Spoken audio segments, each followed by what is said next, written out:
Welcome to my YouTube channel. तो आज का हमारा टॉपिक है 11th क्लास के अध्याय नंबर 8 के इम्पोर्टेंट फॉर्मूले। तो इस चैप्टर का नाम है अनुक्रम, श्रेणी या श्रेणी।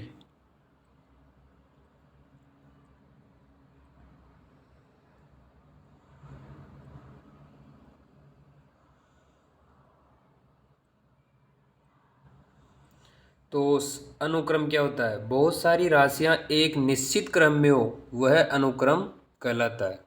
अनुक्रम क्या होता है? बहुत सारी राशियां एक निश्चित क्रम में हो, वो अनुक्रम कहलाता है। ऐसी इस प्रकार समांतर श्रेणी, इसमें हम अध्ययन करेंगे समांतर श्रेणी, गुणोत्तर श्रेणी और हरात्मक श्रेणी का। तो प्रथम है समांतर श्रेणी।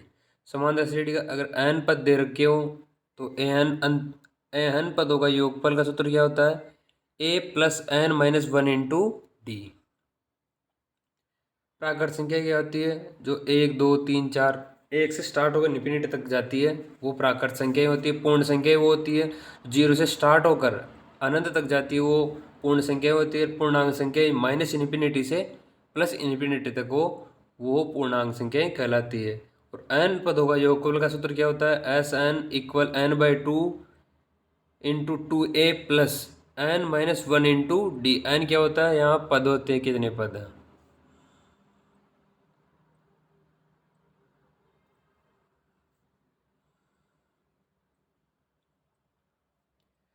यदि सम संख्याओं के पदों का श्रेणी ज्ञात करनी हो, अपन मतलब समांतर श्रेणी लिखनी हो, तो पहले एक पद लिखते हैं a प्लस डी और एक लिखते हैं a माइनस डी।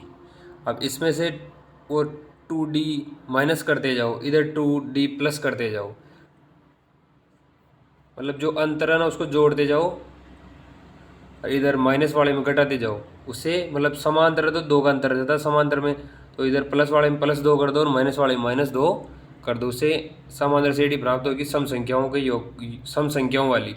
और विषम संख्या में वही 1 3 5, तो उसमें भी दो दो का अंतर होता है। इसमें लिखते हैं पहली तो a,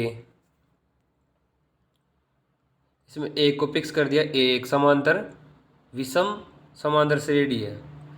तो फिर इधर डी वो अंतर 1 3 5, वो एक डी जोड़ा इधर प्लस में, फिर 3d डी सार वो अंतर होता है। ये जो इधर -3d जोड़ते जाएंगे, विषम समांतर श्रेणी का निर्माण होगा।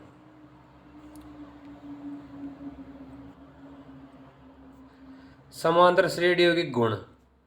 ए बी सी एक समांतर श्रेणी में समांतर माध्य में है, उसका पहला गुण क्या है? 2b equal a plus C, ये गुण। दूसरा गुण सार्वंतर बराबर b माइनस ए इक्वल सी माइनस डी। दो संख्याओं का सार्वंतर बराबर होगा, मतलब सार्वंतर समान होगा। दो संख्याएं a व c के मध्य n समांतर माध्य हो तो d का मान कैसे ज्ञात करेंगे?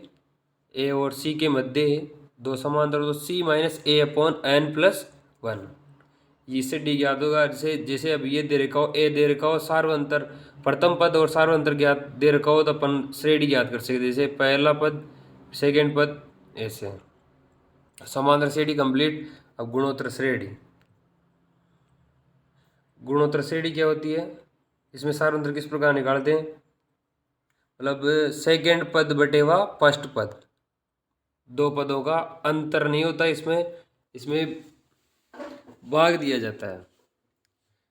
जैसे ये समांतर श्रेणी है, इसमें सार्वंतर क्या है?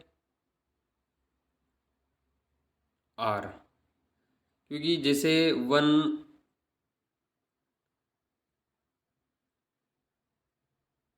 आर क्या है? इसमें सार्वंतर है।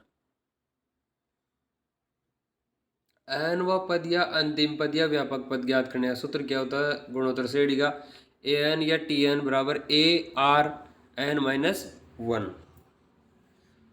सम गुणोत्तर श्रेणी किस प्रकार लिखते हैं? एक पद तो ये और एक पद ये, दो पद फिक्स करते हैं, फिर बाद में इसमें वो 1/r², तो इधर का गुणा कराते जाएंगे और इधर r², क्योंकि इसमें आ रहा है r² सार्वंतर आ रहा है, इसलिए इसमें r² इधर गुणा कराते जाएंगे और उधर 1/r² का भाग देते, मतलब 1/r से गुणा कर देंगे। विषम के लिए ये 1 फिक्स कर देंगे पहले,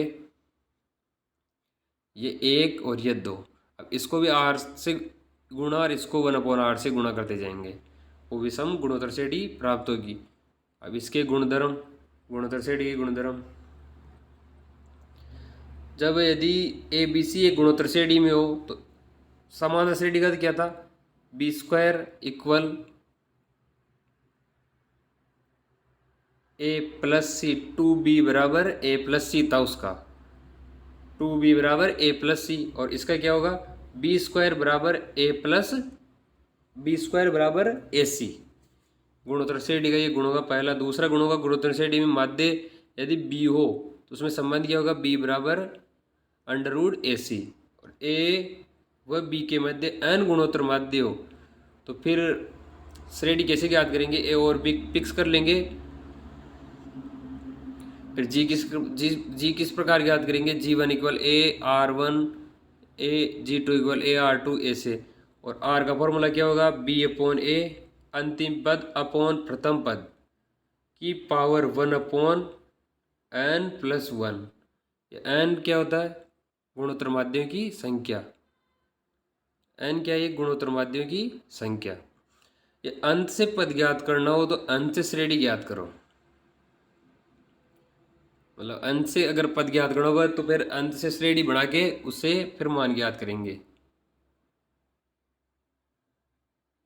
यदि अगर x + y इक्वल k दे रखा हो तो x - y का मान ज्ञात करना हो तो ये फॉर्मूला होता है √x + y का होल स्क्वायर -4xy, ये इसका फॉर्मूला होता है। n भुजाओं वाले बहुभुज के अंतःकोणों का योग क्या होता है, 2n - 4 × 9। ये क्या होता है, n भुजाओं वाले बहुभुज के अंतःकोणों का योग का फॉर्मूला। गुणोत्तर श्रेणी के n पदों का योगफल का सूत्र Sn बराबर a r⁻n - 1/r-1, और r का मान क्या होना चाहिए, पॉजिटिव होना चाहिए, हमेशा 1 से बड़ा होना चाहिए।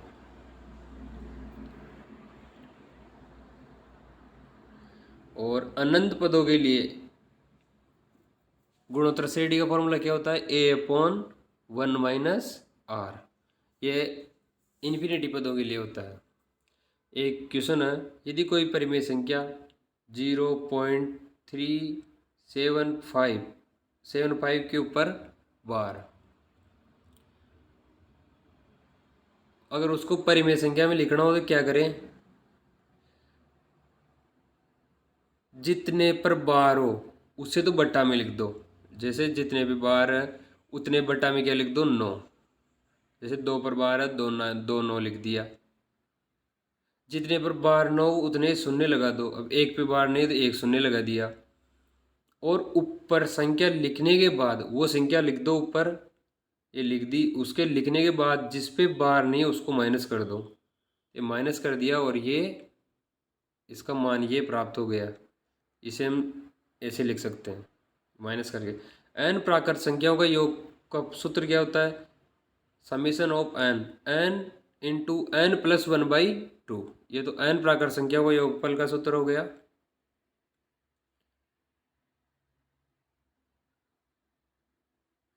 n प्राकृत संख्या के वर्गों का योग, प्राकृत संख्या को उनके वर्गों का योग क्या होता है, n + 1 n × n + 1 × 2n + 1/6, और n प्राकृत संख्याओं घनों का योग n × n + 1/2 का होल स्क्वायर। ये a³ - b³ का फॉर्मूला क्या होता है, a³ - b³ - 3a² b + 3ab², ये इसका फॉर्मूला होता है।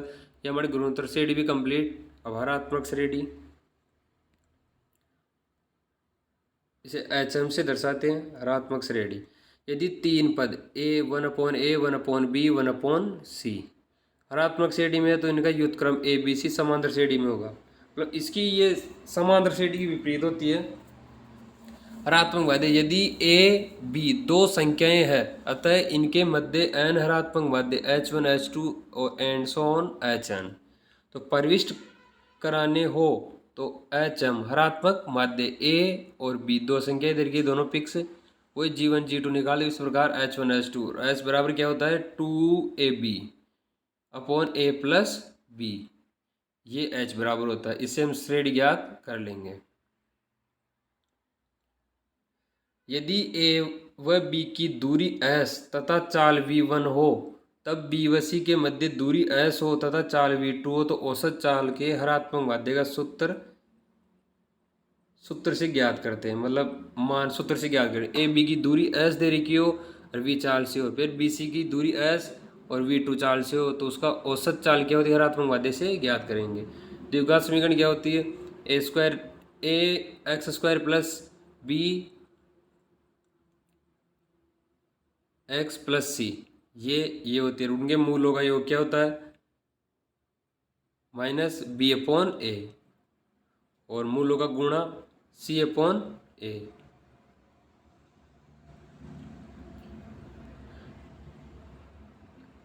द्विघात समीकरण के मूलों का मूल समान हो तो फॉर्मूला ये होता है उसका बी स्क्वायर माइनस 4AC। और यदि ए बी के मध्य एन माध्य प्रविष्ट कराए जाए तो समांतर माध्य क्या होगा डी इक्वल बी माइनस ए अपॉन एन प्लस 1। यदि एन प्रविष्ट कराया जाए, ए बी संख्या के मध्य एन माध्य प्रविष्ट कराया जाए। गुणोत्तर माध्य क्या होता है, गुणोत्तर माध्य R equal B upon A की पावर 1 अपॉन एन प्लस 1 और X upon Y equal A B होना चाहिए। योगांतरानुपात ये क्या होता है X plus Y upon X minus Y equal A plus D upon A plus B, और ए माइनस बी इक्वल ये हो ए स्क्वायर माइनस 4AB, तो ए प्लस बी इक्वल ये होगा। यदि दो संख्या ए बी के मध्य समांतर माध्य ए गुणोत्तर माध्य जी और हरात्मक माध्य एच हो, इनका संबंध क्या होता है ये होता है गुणोत्तर माध्य हरात्मक माध्य और समांतर माध्य में संबंध क्या होता है जी स्क्वायर इक्वल ए एच।